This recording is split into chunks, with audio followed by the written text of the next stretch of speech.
افسانہ حج اکبر، مصنف منشی پریم چند۔ منشی صابر حسین کی آمدنی کم تھی اور خرچ زیادہ۔ اپنے بچے کے لیے دائیں رکھنا گوارا نہیں کر سکتے تھے، لیکن ایک تو بچہ کی صحت کی فکر اور دوسرے اپنے برابر والوں سے اینٹیں بن کر رہنے کی ذلت اس خرچ کو برداشت کرنے پر مجبور کرتی تھی۔ بچہ دایا کو بہت چاہتا تھا، ہر دم اس کے گلے کا ہار بنا رہتا، اس وجہ سے دایا اور بھی ضروری معلوم ہوتی تھی۔ مگر شاید سب سے بڑا سبب یہ تھا کہ وہ مربت کے باعث دایا کو جواب دینے کی جرت نہ کر سکتے تھے۔ بڑھیا ان کے یہاں 3 سال سے نوکر تھی۔ اس نے ان کے اکلوتے بچے کی پرورش کی تھی، اپنا کام دل و جان سے کرتی تھی۔ اسے نکالنے کا کوئی ہیلا نہ تھا اور خواہ مخواہ کیچڑ نکالنا صابر جیسے حلیم شخص کے لیے غیر ممکن تھا۔ مگر شاکرہ اس معاملے میں اپنے شوہر سے متفق نہ تھی۔ اسے شک تھا کہ دایا ہم کو لوٹے لیتی ہے۔ جب دایا بازار سے لوٹتی تو وہ دہلیز میں چھپی رہتی کہ دیکھوں آٹا چھپا کر تو نہیں رکھ دیتی، لکڑی تو نہیں چھپا دیتی۔ اس کی لائی ہوئی چیز کو گھنٹوں دیکھتی، پچھتاتی، بار بار پوچھتی اتنا ہی کیوں؟ کیا بھاؤ ہے؟ کیا اتنا مہنگا ہو گیا؟ دایا کبھی ان بدگمانیوں کا جواب نہ ملائمیت سے دیتی، لیکن جب بیگم زیادہ تیز ہو جاتی تو وہ بھی کڑی پڑ جاتی تھی۔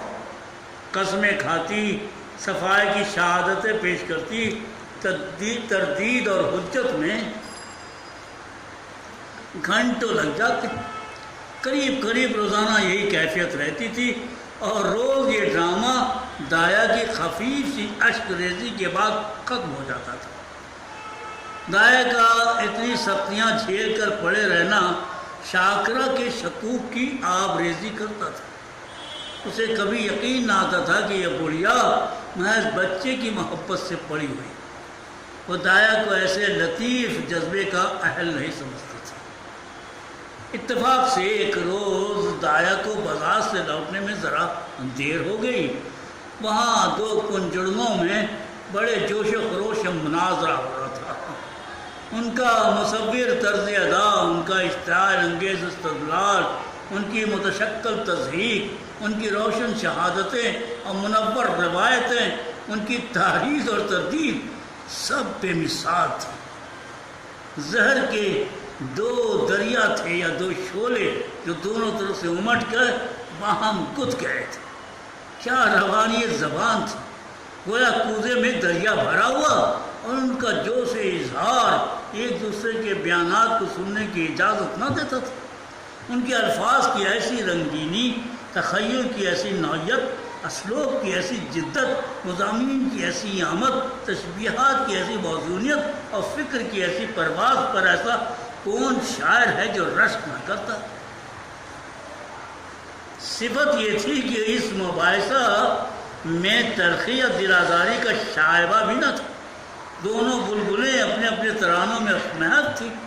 ان کی متانت، ان کا ضبط، ان کا اطمینان سب حیرت انگیز تھا۔ ان کے ظرف دل میں اس سے کہیں زیادہ کہنے کی اور بدرجہ زیادہ سننے کی گنجائش معلوم ہوتی تھی۔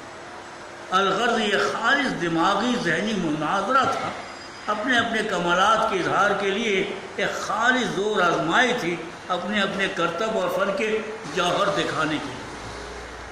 تماشائیوں کا ہجوم تھا، وہ مبتذل کنایات و اشارے جن پر بے شرمی کو شرم آتی، وہ کلمات رقیق جن سے عفونت بھی دور بھاگتی، ہزاروں رنگین مزاجوں کے لیے محض باعث تفریح تھی۔ دایا بھی کھڑی ہو گئی کہ دیکھو کیا ماجرا، پر تماشا اتنا دل آویز تھا کہ اسے وقت کا مطلق احساس نہ ہوا۔ یکا یک 9 بجنے کی آواز کان میں آئی تو سحر ٹوٹا۔ وہ لپکی ہوئی گھر کی طرف چلی۔ شاکرہ بھری بیٹھی تھی۔ دایا کو دیکھتے ہی تیور بدل کر بولی، کیا بازار میں کھو گئی تھیں؟ دائیں نے خطا وارانہ انداز سے سر جھکا لیا اور بولی بیٹی ایک جان پہچان کی ماما سے ملاقات ہو گئی اور باتیں کرنے لگی۔ شاکرہ جواب سے اور بھی برہم، یہاں دفتر جانے کو دیر ہو رہی، تمہیں سیر سپاٹے کی سوچی ہے۔ مگر دائیں نے اس وقت دبنے میں خیریت سمجھی، بچہ کو گود میں لینے چلی، پر شاکرہ نے جھڑک کر کہا رہنے دو، تمہارے بغیر بے حال نہیں ہوا جاتا۔ دائیں نے اس حکم کی تعمیل ضروری نہ سمجھی۔ بیگم صاحبہ کا غصہ فرد کرنے کی اس سے زیادہ کارگر کوئی تدبیر ذہن میں نہ آئی۔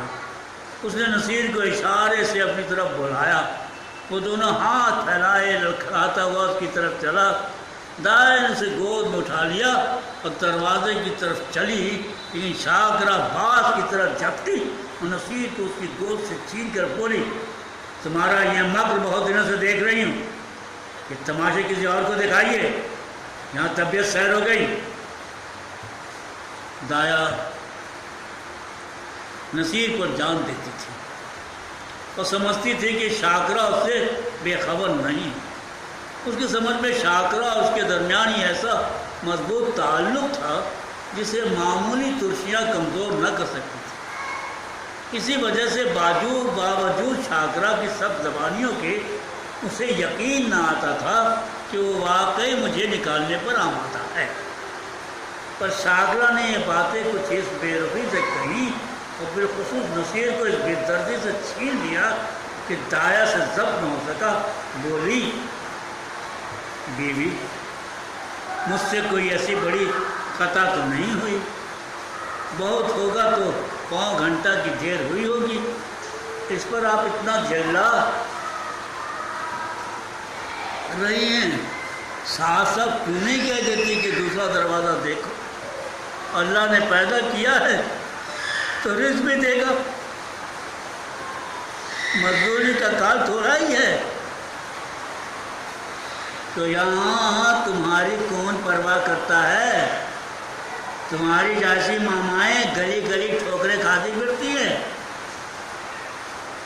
ہاں خدا آپ کو سلامت رکھے۔ مامائیں دائیاں بہت ملی، جو کچھ خطا ہوئی تو معاف کیجیے گا، میں جاتی ہوں۔ جا کر مردانے میں اپنی تنخواہ کا حساب کر لو،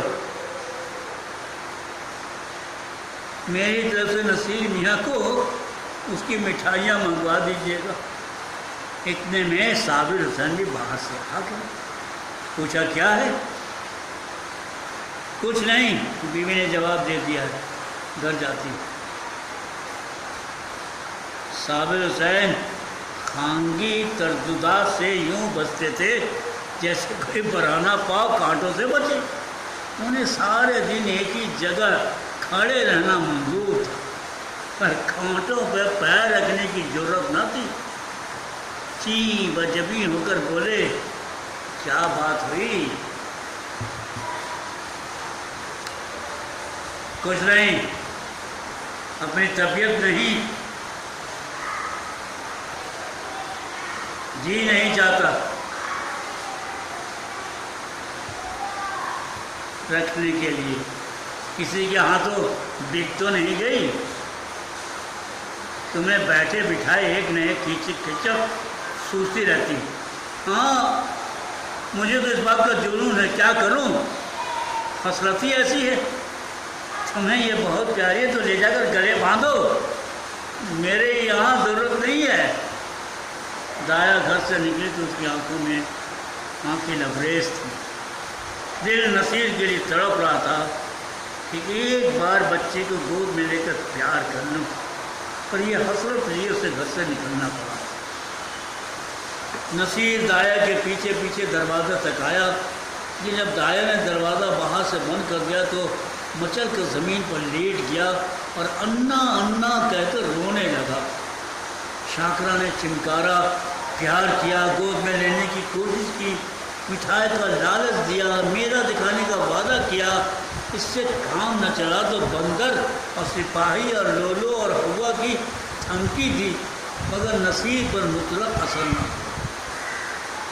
یہاں تک کہ شاکرا کو غصہ آ گیا، اس نے بچے کو وہیں چھوڑ دیا اور آ کر گھر کے دھندوں میں مصروف ہو گئی۔ نصیر کا منہ اور گال لال ہو گئے، آنکھیں سرخ ہو گئی، آخر وہ وہیں زمین پر سسکتے سسکتے سو گیا۔ شاکرا نے سمجھا تھا تھوڑی دیر میں بچہ رو دھو کر چپ ہو جائے گا، پر نصیر نے جاگتے ہی پھر انا کی رٹ لگائی اور 3 بجے صابر حسین دفتر سے آئے اور بچے کی حالت دیکھی تو بیوی کی طرف قہر کی نگاہوں سے دیکھ کر اسے گود میں اٹھا لیا اور بہلانے لگے۔ آخر نصیر کو جب یقین ہو گیا کہ دایا مٹھائی لینے گئی تو اسے تسکین ہوئی، مگر شام ہوتے ہی اس نے پھر چیخنا شروع کیا، انا مٹھائی لائی۔ اس طرح 2-3 دن گزر گئے۔ نصیر کو انا کی رٹ لگانے اور رونے کے سوا اور کوئی کام نہ تھا۔ وہ بے ضرر کتا جو ایک لمحہ کے لیے اس کی گود سے جدا نہ ہوتا تھا، وہ بے زبان بلی جسے طاق پر بیٹھے دیکھ کر وہ خوشی سے پھولا نہ سماتا تھا، وہ طائر بے پرواز جس پر وہ جان دیتا تھا، سب اس کی نظروں سے گر گئے۔ وہ ان کی طرف آنکھ اٹھا کر بھی نہ دیکھتا۔ انا جیسی جیتی جاگتی، پیار کرنے والی، گود میں لے کر گھمانے والی، تھپک تھپک کر سنانے والی، گا گا کر خوش کرنے والی چیز کی جگہ ان بے جان بے زبان چیزوں سے پر نہ ہو سکتی تھی۔ وہ اکثر سوتے سوتے چونک پڑتا اور انا انا پکار کے رونے لگتا۔ کبھی دروازہ پر جاتا اور انا انا پکار کر ہاتھوں سے اشارہ کرتا گویا اسے بلا رہا ہے۔ انا کی خالی کوٹھی میں جا کر گھنٹوں بیٹھا رہتا۔ اسے امید ہوتی تھی کہ انا یہاں آتی ہوگی۔ اس کوٹھی کا دروازہ بند پاتا تو جا کر کواڑ کھٹکھٹاتا کہ شاید انا اندر چھپی بیٹھی ہو۔ صدر دروازہ کھلتے سنتا تو انا انا کہہ کر دوڑتا، سمجھتا کہ انا آ گئی۔ اس کا گدرایا ہوا بدن گھل گیا، گلاب کے سے رخسار سوکھ گئے۔ ماں اور باپ دونوں اس کی موہنی ہنسی کے لیے ترس ترس کر رہ جاتے۔ اگر بہت گدگدانے اور چھیڑنے سے ہنستا بھی تو ایسا معلوم ہوتا دل سے نہیں، محض دل رکھنے کے لیے ہنس رہا ہے۔ اسے اب دودھ سے رغبت تھی، نہ مصری سے، میوہ سے، نہ میٹھے بسکٹ سے، نہ تازی امرتیوں سے۔ ان میں مزہ تھا جب انا اپنے ہاتھوں سے کھلاتی تھی، اب ان میں مزہ نہ تھا۔ 2 سال کا ہونہار لہلہاتا ہوا شاداب پودا مرجھا کر رہ گیا۔ وہ لڑکا جسے گود میں اٹھاتے ہی نرمی، گرمی اور وزن کا احساس ہوتا تھا، اب استخوان کا ایک پتلا رہ گیا تھا۔ شاکرا بچہ کی یہ حالت دیکھ دیکھ کر اندر ہی اندر اڑتی اور اپنی حماقت پر پچھتاتی۔ صابر حسین جو فطرتاً خلوت پسند آدمی تھے، اب نصیر کو گود سے جدا نہ کرتے تھے۔ اسے روز ہوا کھلانے جاتے، نت نئے کھلونے دلاتے، پر مرجھایا ہوا پودا کسی طرح نہ پنپتا تھا۔ دایا اس کی دنیا کا آفتاب تھی۔ اس قدرتی حرارت اور روشنی سے محروم ہو کر سبزی کی بہار کہہ کر دکھاتا۔ دایا کے بغیر اسے چاروں طرف اندھیرا سناٹا نظر آتا تھا، اور دوسری انا تیسرے ہی دن رکھ لی تھی، پر نصیر اس کی صورت دیکھتے ہی منہ چھپا لیتا تھا، گویا وہ کوئی دیونی یا بھوتنی۔ عالم وجود میں دایا کو نہ دیکھ کر نصیر اب زیادہ تر عالم خیال میں رہتا۔ وہاں اس کی اپنی انا چلتی پھرتی نظر آتی تھی۔ اس کی وہی گود تھی، وہی محبت، وہی پیاری باتیں، وہی پیارے پیارے گیت، وہی مزیدار مٹھائیاں، وہی سہانا سنسار، وہی دلکش لیل و نہار۔ اکیلے بیٹھا انا سے باتیں کرتا۔ انا کتا بھوکے، انا گائے دودھ دیتی، انا اجلا اجلا گھوڑا دوڑتا۔ سویرا ہوتے ہی دایا کی کوٹھی میں جاتا اور کہتا، انا پانی پی۔ دودھ کا گلاس لے کر اس کی کوٹری میں رکھا تھا اور کہتا انا سوتی۔ شاکرہ کھانے بیٹھتی تو رکابیاں اٹھا کر انا کی کوٹری میں لے جاتا اور کہتا انا کھانا کھائے گی۔ انا اس کے لیے اب ایک آسمانی وجود تھی جس کی واپسی اس کی اب اسے مطلق امید نہ تھی۔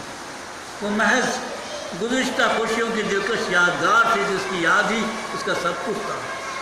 نصیر کے انداز میں رفتہ رفتہ طفلانہ شوخی اور بیتابی کی جگہ ایک حسرت ناک توکل، ایک مایوسانہ خوشی نظر آنے لگی۔ اس طرح 3 ہفتے گزر گئے۔ برسات کا موسم تھا، کبھی شدت کی گرمی، کبھی ہوا کے ٹھنڈے جھونکے، بخار اور زکام کا زور تھا۔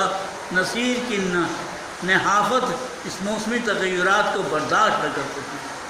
شاکرہ احتیاطاً اسے فلالین کا کرتا پہنائے رکھتی، اسے پانی کے قریب نہ جانے دیتی، ننگے پاؤں ایک قدم نہ چلنے دیتی، مگر رطوبت کا اثر ہو ہی گیا۔